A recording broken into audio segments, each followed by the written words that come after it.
This is the rear-wheel drive made in Berlin Model Y, and it charges like a beast. Here we have the made in Berlin Model Y rear-wheel drive with the BYD Blade battery. We are going to charge it all the way from 1% all the way to 100% to see the total charging speed. How long does it take to fill this entire car up? We will of course log the charging with Scan My Tesla. We are at 335 volts.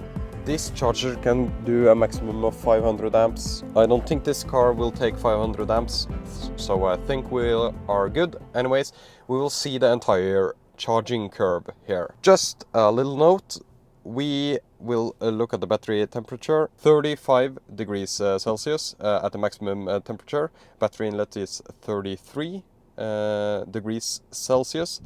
This car is driven hard on the motorway, and we have preconditioner to the nearest supercharger. We could precondition to this one as well, but I didn't know if it were buggy, so I just preconditioned to the supercharger that's closest. This is 150 kilowatts, so we can't charge there because this car goes to 170 kilowatts given the right amperage.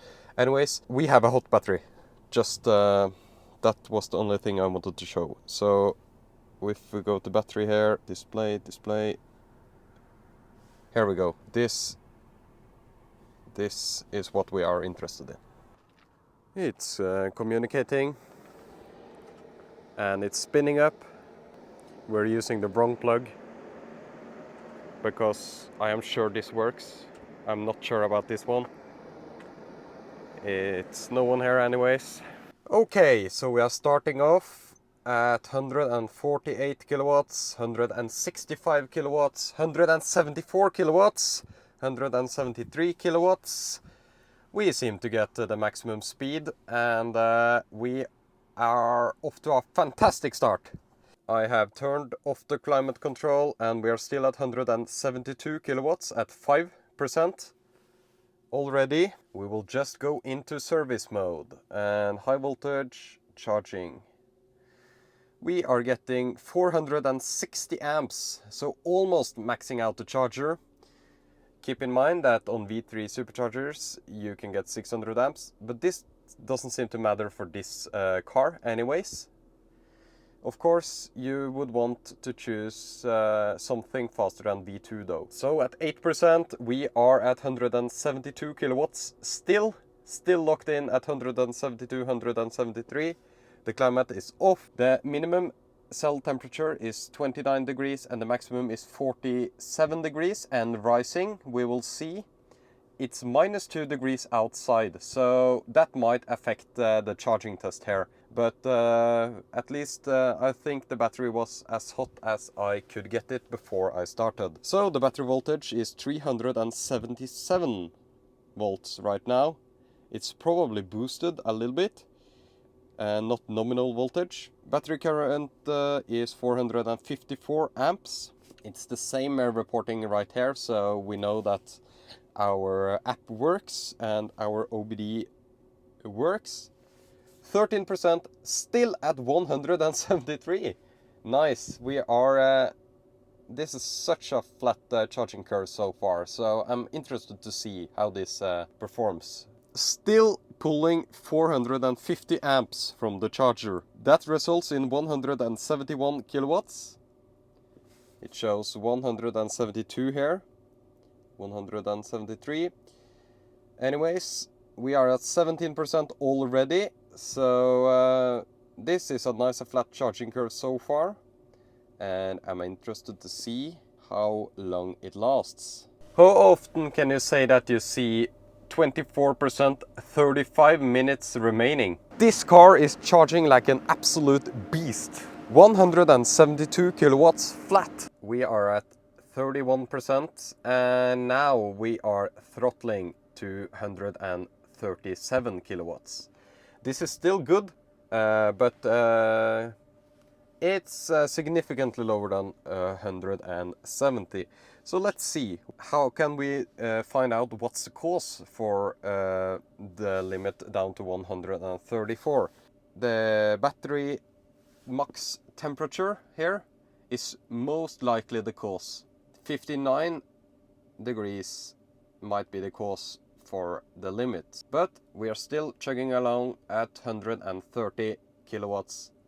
It's 0 degrees outside, so this helps decrease the maximum temperature, but I see that it has dropped to 350 amps now, and probably will fall a little bit more until the temperature has stabilized. We are at 40% and it's throttling down to 111 kilowatts. We are only getting 300 amps. Still pretty good. 112 kilowatts at 42%. Now the maximum temperature is dropping. We are down to 58.5 degrees Celsius. That's the maximum measured temperature of the battery, and it's what can limit the current that you put into the battery. Of course, we are getting 300 amps at 372 volt, which results in around 110 kilowatts into the battery at 44%. Battery looks healthy at 58.25 degrees Celsius and declining. So we are still getting 110 kilowatts, and that's because we are getting about 300 amps into the battery.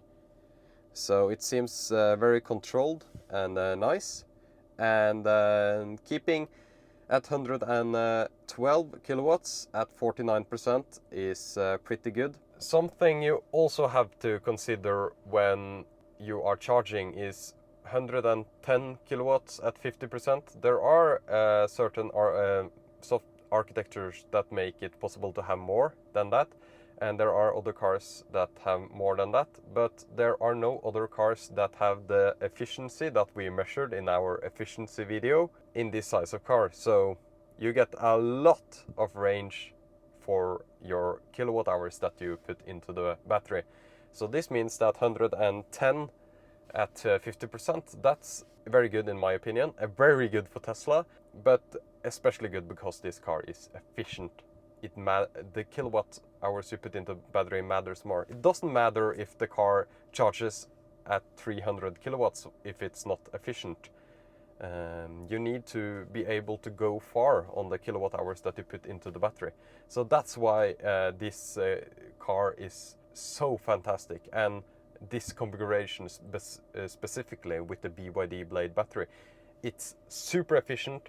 It has a nice and pretty flat charging curve, especially for a Tesla, and this means that you get a lot of range for the time you are charging.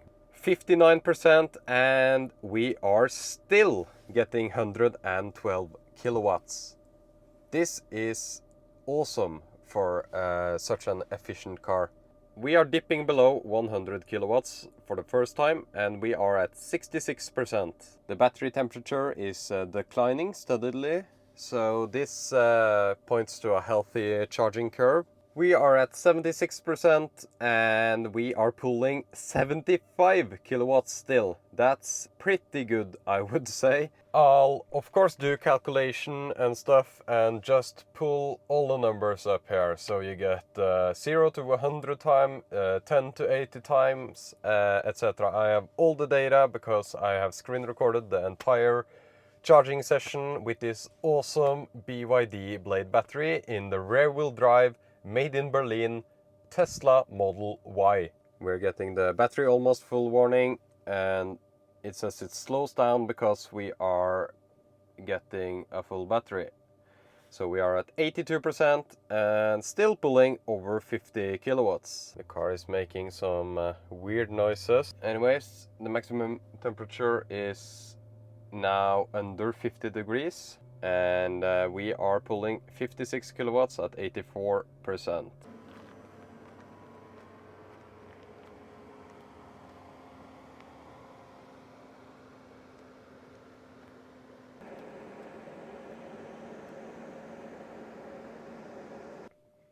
We are officially under 50 kilowatts. So now we are charging at the same speed as the BMW i3S. Anyways, we are at 88%, so it's quite understandable that we are so much slower than before, but pulling around 50 kilowatts at 88% is pretty nice. We are getting 100 amps from the charger, which results in around 40 kilowatts at 95%. That's pretty good. We are down to 36 kilowatts at 98%. This is very fast for such a high state of charge. My guess is that we have much less than 10 minutes remaining. We are at 99% and still pulling 38 kilowatts. We are over in the calibrating stage, so we will quit soon. This means top balancing, and since this is an LFP battery, it'll figure out where the percentage points should be placed so it can more accurately represent the actual remaining capacity. So this is important for LFP packs to charge to 100% once in a while to calibrate the pack. And you can see that we are pulling 61 amps and declining fast. So I assume when this is at zero, the battery current you can see here, the charging will stop. But now it's just pulling 18, 16 and declining kilowatts just to calibrate the top pack. I don't think I'll include the calibrating time in the charging. I'll just say that the battery is as full as it gets once this calibrating message came up, because it'll stay here for a little while just calibrating, and it's not something you would do on a road trip anyways. The car would just do this by itself when you plug it in every night, like you are supposed to charge an EV.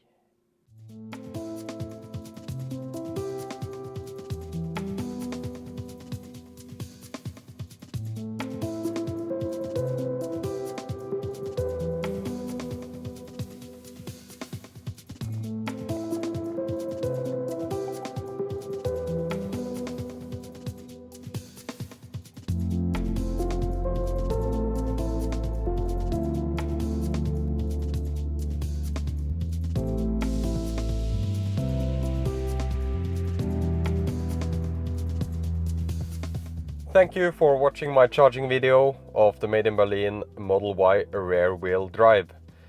This is such a great charging car. It has a flatter charging curve than the older LFP model or the LFP model that's available in other markets. It's also flatter and better charging curve than many of the cars with batteries with cobalt in them, NCM and NCA batteries, which is typical to see in EVs, and especially EVs branded long range or extended range. That's the current most normal battery. LFP is getting more and more popular. It's getting better and better. Like we can see here, it's a leap forward in LFP technology. This is so great to see introduced in the cheapest Model Y that you can buy new in Europe. And of course it's rear wheel drive, but it might be a deal breaker for you. Anyways, I'll talk about that in another video. The charging is fantastic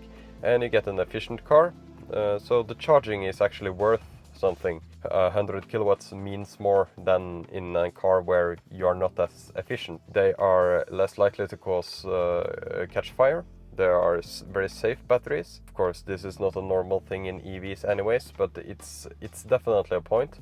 They are safer, they are more environmentally friendly, and they are more affordable, and they charge great. But of course, cold weather performance is a thing, and I'll talk about that in another video. It's a great deal, and if you don't need a four-wheel drive, I can already tell you without having my other videos out that this is the way to go if you want a Tesla with space. If you want to see more, please subscribe. If you don't want to see more, you don't need to subscribe. And I appreciate you clicking in on this video and watching my charging test. And there are so many other fantastic YouTubers to choose from. Thank you.